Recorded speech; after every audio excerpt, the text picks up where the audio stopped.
Hi, and welcome to Terry Travels, and I am traveling again. I'm out on the road, and I am heading toward Laverton Trash and Treasure Market, a big market in the local area, which is on every Saturday and every Sunday, and it is on the site of a former drive-in cinema. So I'm just going to shut the window now so we don't get extraneous noise. Let me just pop you over to the other side. 1, 2, 3. And you can't see a thing because I have put it where the suction cup is. I'm going to have to pull over and fix that because you cannot see a fucking thing. Yeah, wonderful. I will fix that up. There, hopefully that's much better for you. Oh, what a rookie mistake. But I'm going to chuck a Yui, as we call it in Australia, and get back on the road again. Because that's how one has to roll. Okay, there's a stop sign here, so I'm going to be good and stop entirely. And we're back on the road. Oh, jeez. What a marvelous start to the vlog. Just totally screwed things up. And in my arrogance, assuming that everything will go hunky-dory right from the word go. Okay, we're shutting the window again. The weather's getting colder, and daylight savings just finished here, which is one of those things that saddens me somewhat. I'm not a winter person by nature, though I am going to do these travel vlogs all through the worst seasons, being winter, of course, and late autumn. But there are a couple of things that are kind of cool about it that I'm going to do vlogs about. I'm going to head up to Mount Macedon to show you all of the autumn leaves on the mountain and things like that. We're now at the kind of intersection of Tarneet and Coppers Crossing in the hood. Not a particularly interesting area, but nonetheless, still good. By the way, I'm running on fumes here because I haven't had breakfast. I've had one espresso, but I haven't had breakfast yet. And we'll see how we go because I'm going to pick up some food while we're there. I'm going to hit some Vietnamese food because that's my usual grub when what they call it in English, gran, when I head down to Laverton Trash and Treasure, which I do occasionally, because there is a place that sells secondhand DVDs and Blu-rays run by a very nice couple. They're very friendly. They always give me a discount for reasons known only to them. And we're going to head there and also show you what kind of stores they have in the market. Now, this is an unashamedly and completely working class market. It doesn't have posh food there. It doesn't have posh fruit and vegetables. It doesn't have a large meat section. It's mostly things that people get in job lots and then sell on trestle tables out in the open. The market varies, of course, because a lot of it is out in the open. Some of it is undercover, as you'll see. But for the most part, it's out in the open. And it's very weather dependent. I've been to the market when it's kind of lightly raining, and it's a sad and sorry place at those times. And I've also been there during a windstorm where the dust was just blowing over everything, which is even worse. For the most part, it's a nice, honest, working class junk market. And I really like it for that. You never know what you're going to see there. Well, I've been going there for more than 20 years. Almost 25 years I've been going to Laverton Treasure Market for various reasons, most of which have to do with getting my steps in. And the most unusual experience I had at this market, which I still think is very cool, there was a guy selling knives. Now, knives have, they've just changed the laws again, saying people can't own large knives and machetes. But there was a place selling knives, like it sold hunting knives and pocket knives and open L number 6s and all sorts of things like that. And I was kind of cool there, and I occasionally bought little things because I do have a small knife collection of small knives. While I was there, this guy who worked there, who had very strong hands, he's obviously worked with his hands for a living, really strong hands with chemical burns on them from some kind of explosive. I've seen burns like that before. The guy James Bond chases at the start of Casino Royale with Daniel Craig, played by Sebastian Foucault, he had those kind of burns, but on his hands. And he very quietly says to me, in a very polite way, you're not interested in guns, are you? And I go, no, thank you, but could, have a good sales day or something like that. I said, But yeah, I was actually offered very surreptitiously a gun by somebody at this market. I'm not saying everybody there is dodgy, but it does show that it's got a little more edge than, say, Paran market over in the eastern suburbs. Definitely my tribe, or the tribe I grew up in, because I grew up in a very rough area of Sydney, a very working class area, and there were a lot of people who were known to the police, including my father, living there at the time. So it's kind of interesting to get in touch with my roots in a weird way. But Laverton Treasure Market is somewhere I like to go. Sal doesn't like it, but I do. I'm unashamedly a working class kid when it comes to Laverton Market. By the way, Tony Station's just there. That train line will take you all the way down to Warrnambool and into the city. It's actually one of the country train stations. It's right on the edge of the urban sprawl. And Tony, you can get a quicker train into the city than you can from the other train station, Hoppers Crossing, which you saw briefly when I did my mural video. So we've still got a little way to go before we get to Laverton Treasure. But Sunday's a good day to do it because most people aren't awake, and particularly they're all a little bit yawning and scratching their nuts because it is the first day that we don't have daylight saving. So everybody, of course, is sleeping in for the extra hour. But we picked a nice day for it. It's actually, 15 degrees, which is, I'm more comfortable in the 20s. 15 degrees is okay. And it's not going to get any cooler, though the mornings are starting to get pretty cool. And I don't know whether you have this experience, but when the weather changes, your cats think it's your fault. And Luna and Jill think it's our fault that the weather's changed and the sunlight's going away. I don't know what kind of theology and what kind of cosmology cats have, but it's pretty whack. And it really does blame the people who feed them, like the humans, which I don't particularly think is fair, but they're our babies, so we look after them. And Luna last night stayed on the bed with me for a little bit because Sal was up doing Sal things, and then started jumping around my head at 2:00 in the morning, which is a very cat thing to do. I don't mind having a cat snuggling against my legs while I'm sleeping, but then the cat wakes up and say, "You've got to wake up." So if you've got fur babies, let me know whether they do the same thing. I know some people who let their dogs sleep on their beds, but I think it's a little bit off to do that. I haven't had dogs for a very long time. You only need to have 2 large farting beasts in the bed, not 3. And so dogs would be not let into our bedroom where we have dogs. And most of the time we don't let the cats sleep with us either, for the reason that they are random beasts. Which reminds me, I saw the trailer for the new Superman movie where Krypto goes to rescue Kal-El from the Arctic wasteland. And it's an extended version of the previous trailer we had. And Krypto acts like a real dog. So check out that if you haven't seen it. You've probably seen the movie by now because these videos last forever.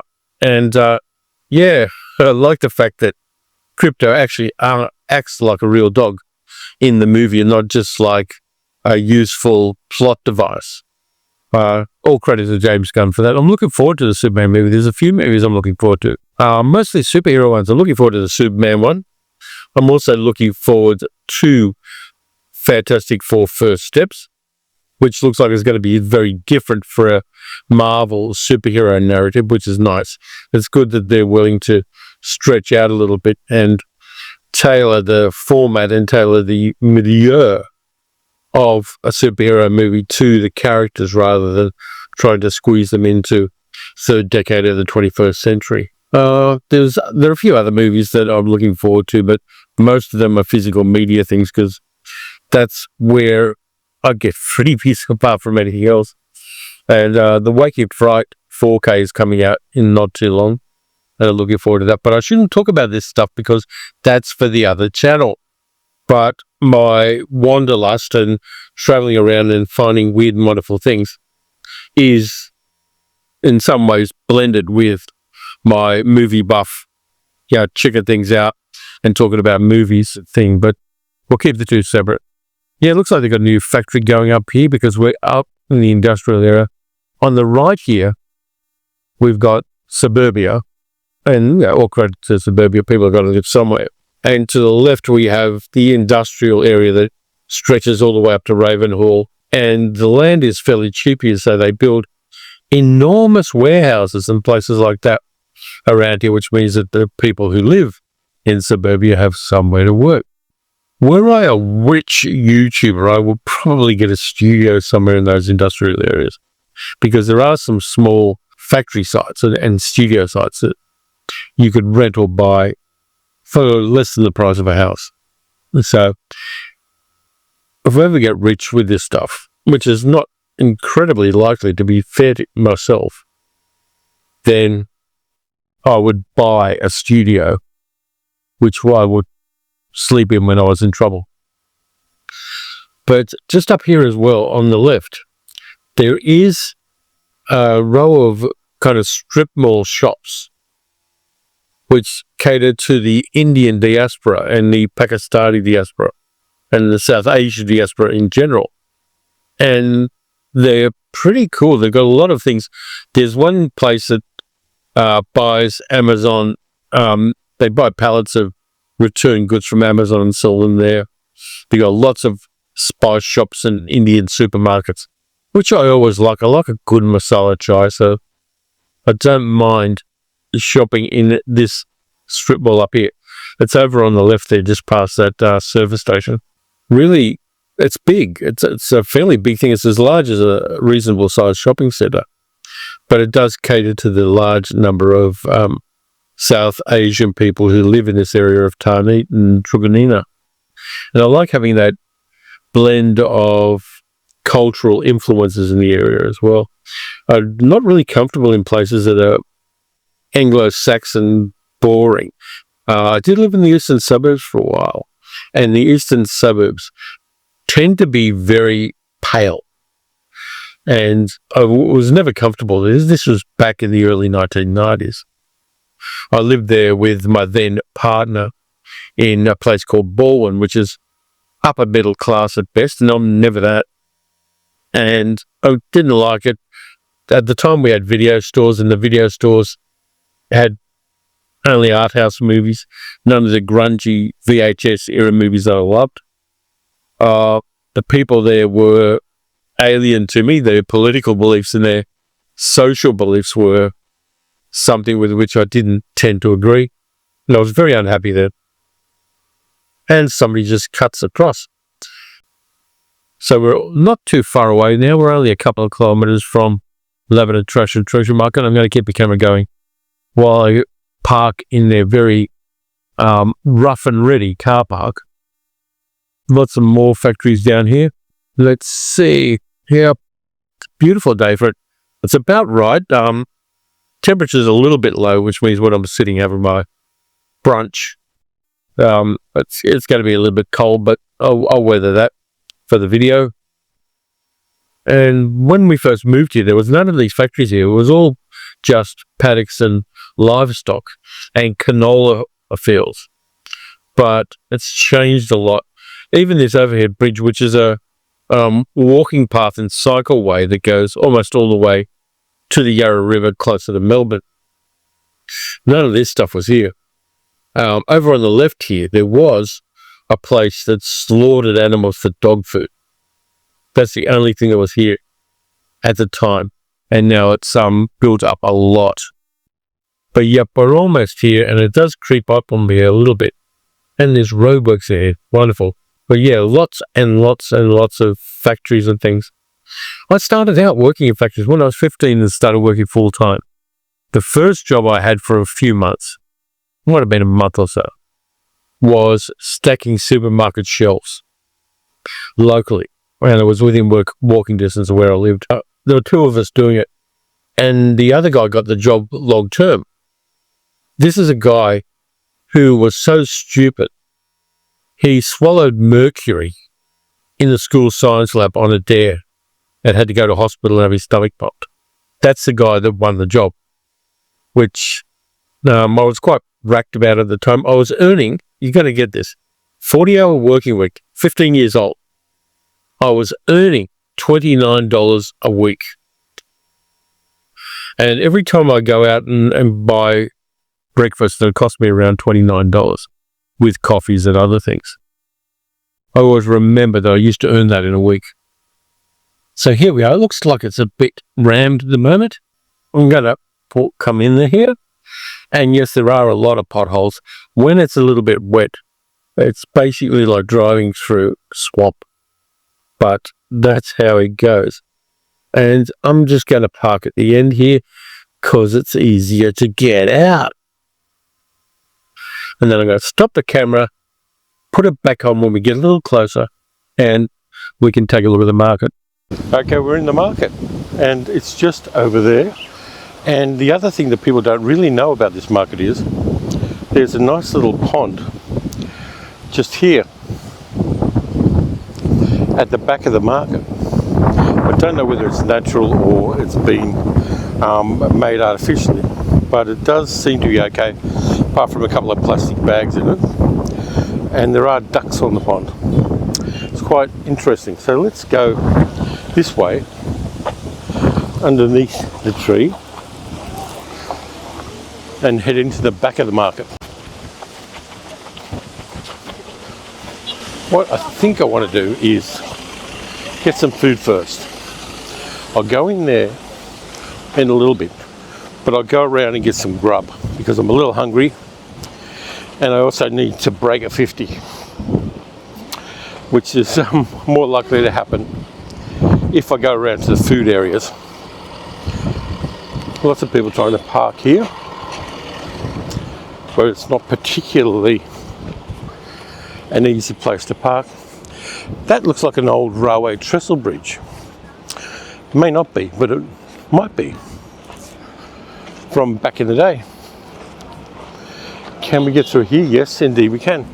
And they've now got a stage set up here for some reason, which is kind of cool. And large trestle tables for the other food places.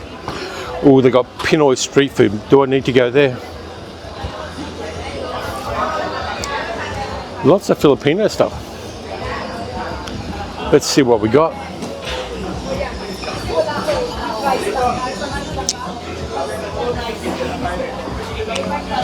Ooh.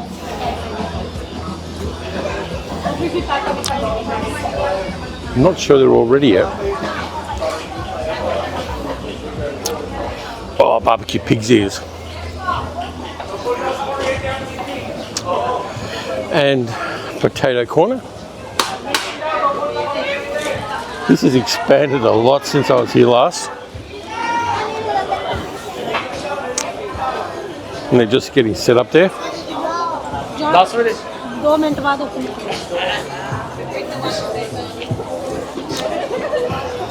There's a bit of Pacifica stuff. Barbecue plates. Might have to go to my regular, which is up here, Saigon Kitchen, and pick up some food. They don't like me filming at Saigon Kitchen, so I'll wait till I get my grub. Okay, I'm seated now waiting for my food, and I've got myself an egg noodle soup and an iced coffee. There's my sign. There's all the condiments, and there's some tissues and also some cutlery. Iced coffee has arrived. Yum, yum, yum. Need a little bit of caffeine. Yeah, pretty good. Like that. It is Vietnamese coffee, so it's made with instant coffee, yeah, but the combination of the sugar and the caffeine really hit nicely. Here it is, my wonton noodles. It's got pork, it's got prawns, it's got some spring onion and dried onion and some wontons and the soup and the noodles underneath. And I'm going to get outside of that and then head off to explore the market some more. So there it is. I've put in a bit of chili, some fish sauce and some soy to adulterate the taste to my taste. And it's going to sit nicely on a slightly cool autumn day. That was so good. Just hit the spot. Got it all over myself as usual. But it's time to head out now. and get some movies potentially. And down this way, past the knockoff merch, and a windmill, and down the back here,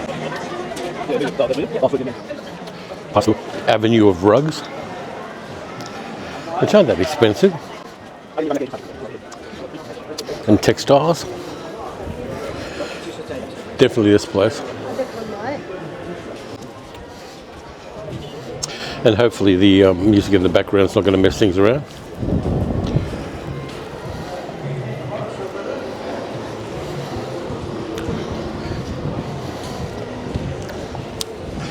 Bit of one-piece merch there.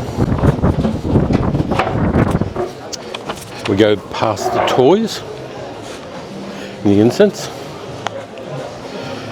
and the Lego to here.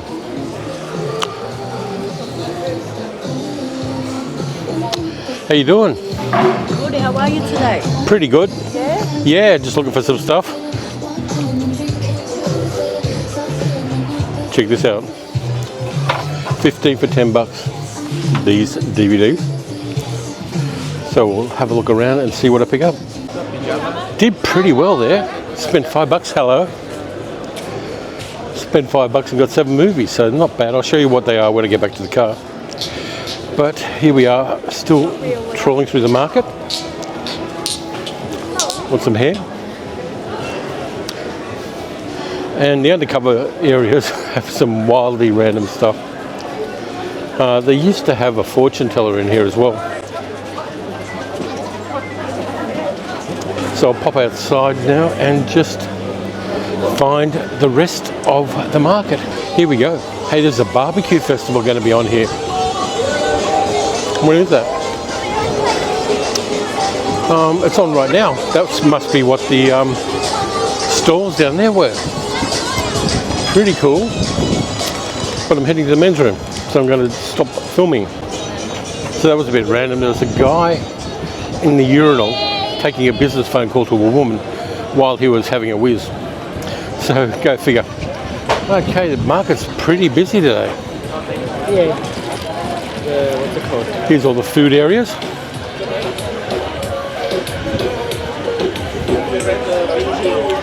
Here's another Vietnamese place. And around the corner here are the people selling, or around the corner here are the people giving away the Qurans. They've got their van there. You can get yourself some sugarcane. I'm not going in the shed, I'm going to do the outside parts because there's lots of wonderfully random things around here. You can also get some sweet corn barbecued.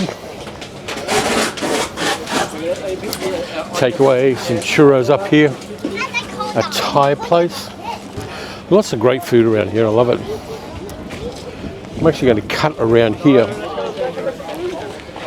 And it's the time when people are selling jackets. It's actually got a bit warmer, which is nice. You can buy garden plants. If we didn't have a botched garden, I'd probably do that.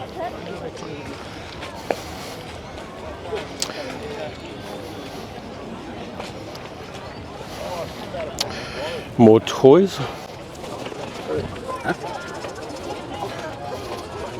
Tools and backpacks. Bags are a real feature around here, along with second-hand tools, cheap sunglasses, just everything.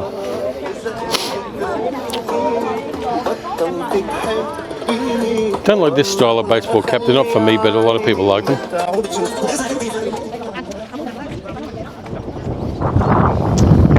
Tons of things. What have we got here? Steel signs. I like that one.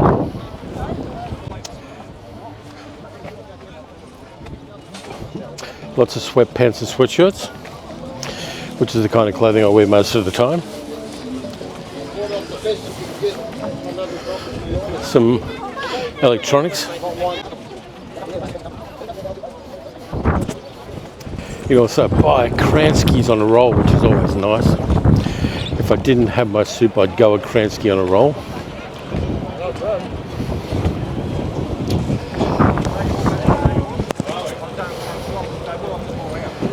$7.50, not a bad price.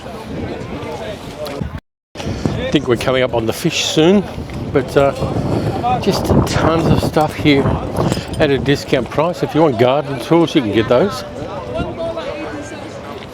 Pry bars and Pokemon and Funko Pops and socks, everything. Whole bunch of cables. They've even got the cables for old iPhones, which is kind of cool, and a whole bunch of screen protectors.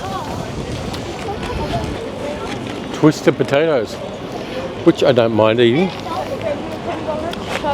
A barbecue festival is starting at 12. That's why I didn't spot any food for sale yet, because it ain't 12. Blankets, more plants. Like I said, tons of random things here. Sanding discs, backpacks and bags. It's almost like Temu done as a market, or low red Amazon. But getting out and about and looking at things is always much more fun than scrolling a screen.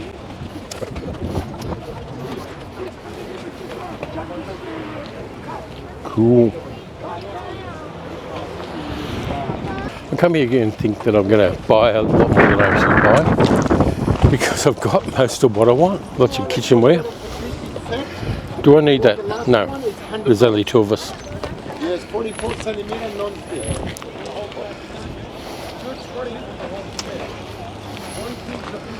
Lots of knickknacks and glassware, which is very cool. And skulls. Someone's testing out a strimmer over there. Everything on this table $1. Do I need a Dora the Explorer beanie or not? No, I don't. Lots of toys. A few videos there, but they're all kids' videos, so I don't particularly want them. PS2 games. And a Robo-Raptor. I used to have a Robo-Raptor. Tons of random stuff.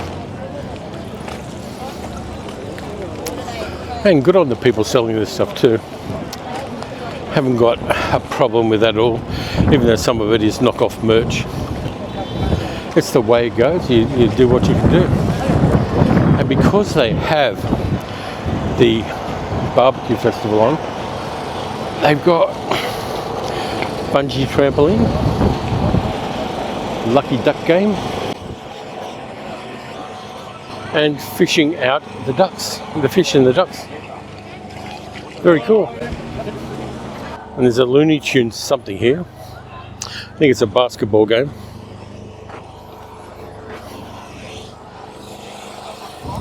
Is the balut lady here? No, the balut lady's not here. They have a stall around here usually that sells balut, which is half fertilized eggs. So you wait until the chicken's about half grown, and then you cook them and eat them. It's a Filipino specialty, and also Vietnamese, I think. Haven't eaten it because I'm not game to. But around here they usually have someone selling balut out of their van, because there is a large Pinoy population and a large Vietnamese population in our area. And here's some of the things they sell around here.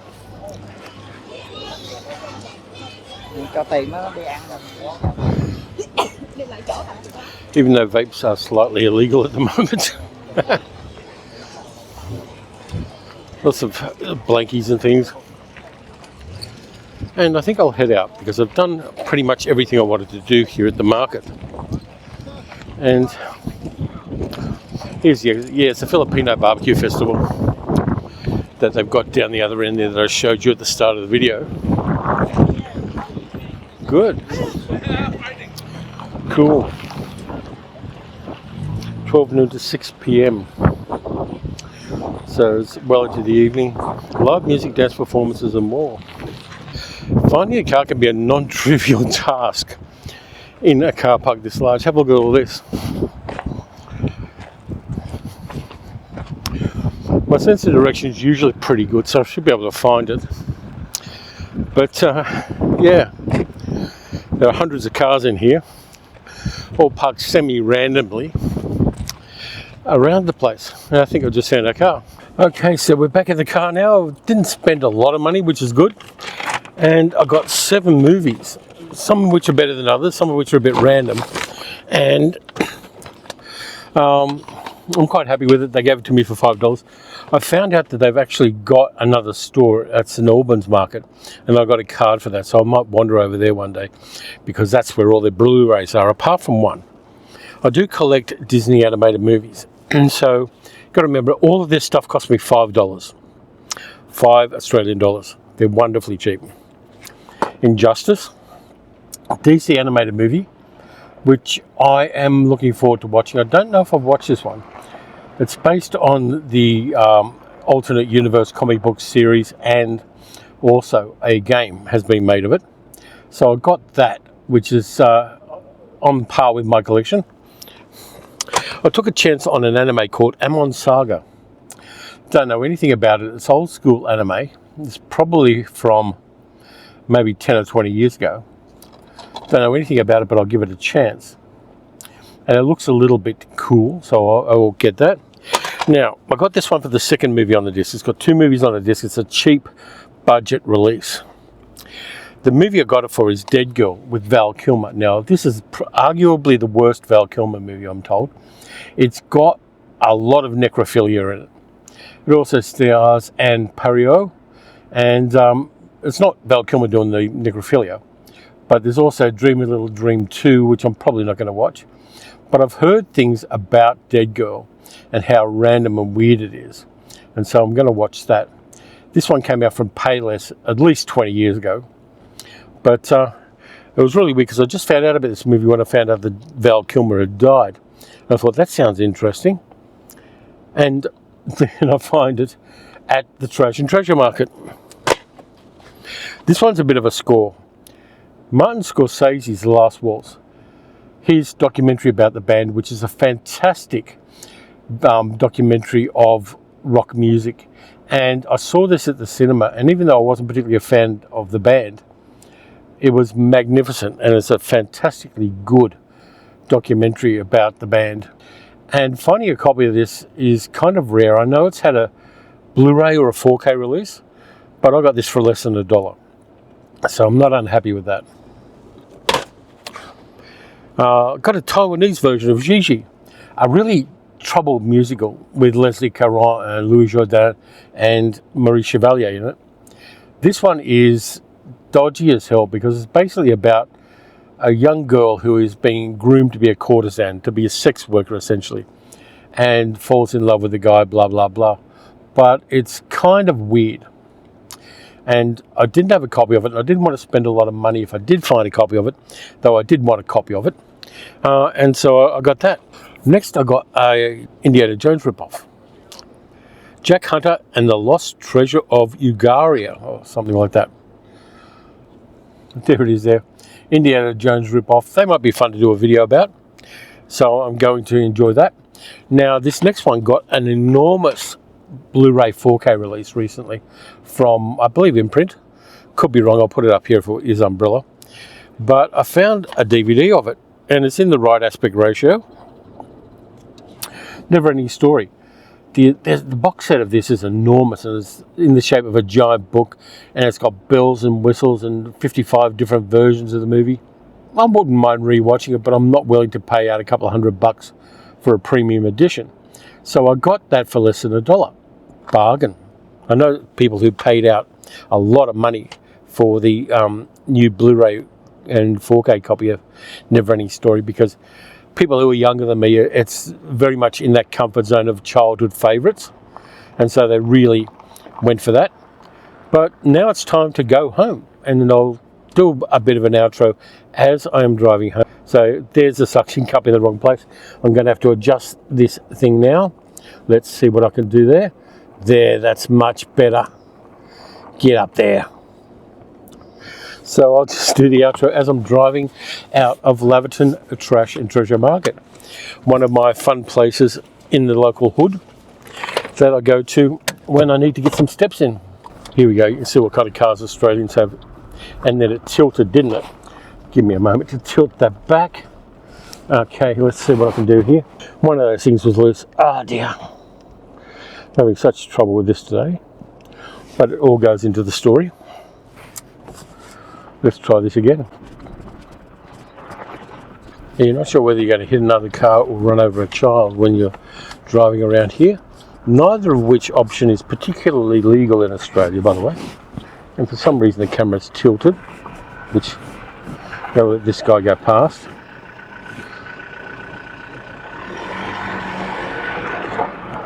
As I head out. This exit's a problematic one because I've got to throw a big U-turn to get where I'm going, or go down the other way, which I probably should do. Get back on the highway and head back that way. All of this is a bit inside baseball for you, but here we are, back on the main drag.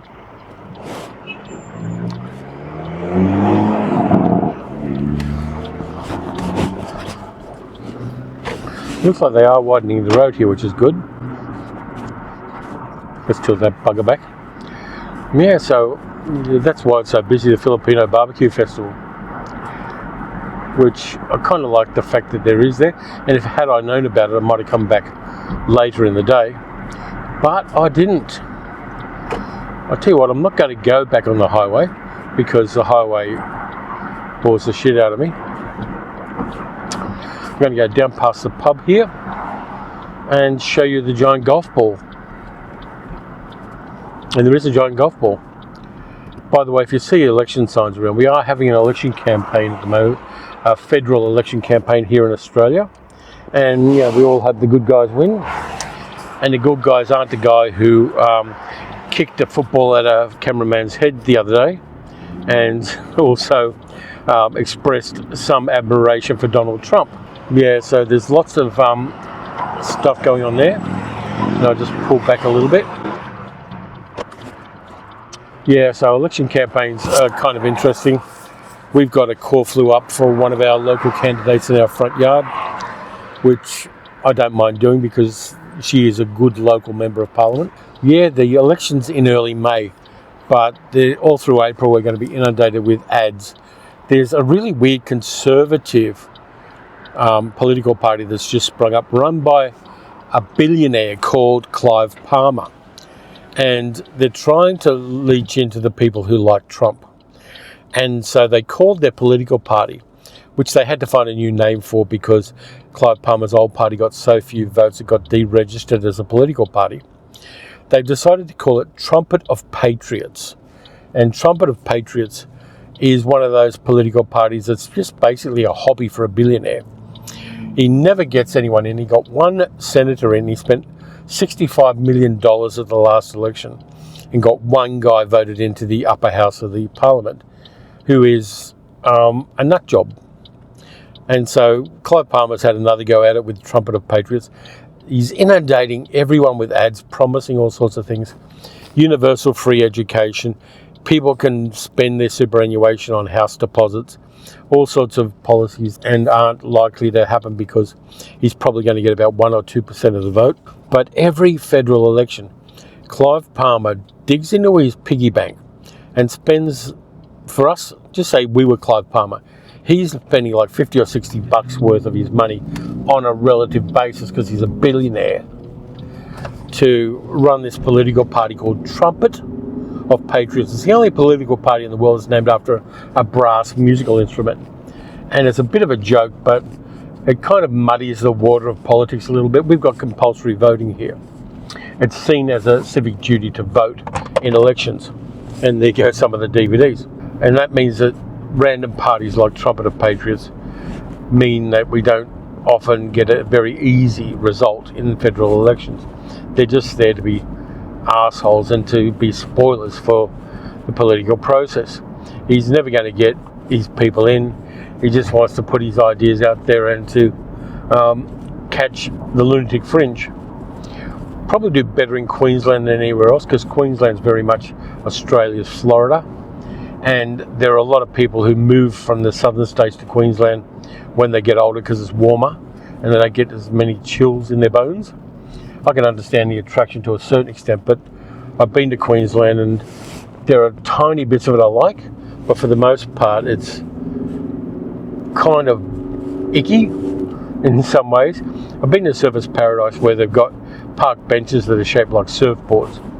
That's on the coast just south of Brisbane, and I never saw the attraction of that. Yeah, it's got some amusement parks, and I don't mind amusement parks.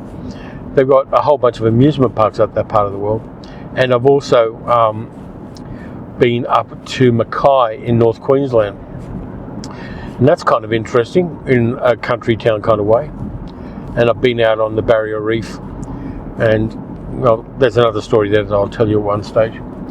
But yeah, Queensland is the lunatic fringe of Australian politics and Australian society, and for a long time it was under the thumb of a guy called Joe Bjelke-Petersen, who was a nutcase, and his wife was a nutcase too. She got involved in politics because they wanted to get a little bit of extra cash, so they got her a seat in Parliament. And neither of them did one thing for anybody except themselves. The police force in Queensland was corrupt. By the way, up ahead on the left is a giant golf ball, which is actually not a golf ball, surprisingly enough, even though it is a golf course. It is, he said, moving the camera over, a weather radar for our local weather. Is that showing it? I don't know. Let me see. Yeah, it is. So yeah, that's a giant weather radar. So when I look at the weather online, that's what it shows. That's where it comes from. So yeah, let me just turn this back. Yeah, so Joe Bjelke-Petersen, when I was a young man, he was the reason I would never go to Queensland, because the cops could randomly pick you up and beat you up if they didn't like the look of you, and I was quite a bohemian young fellow at the time. And I just didn't like what they did. They were anti-gay, they were anti-union, they were anti-diversity and feminism and equal rights for everybody, all that kind of stuff. They were just very, very Christian, which again is not my jam. So here we are heading back home. I'm going to leave it here. I think I will leave it because I've talked about politics enough, and that does bore some people.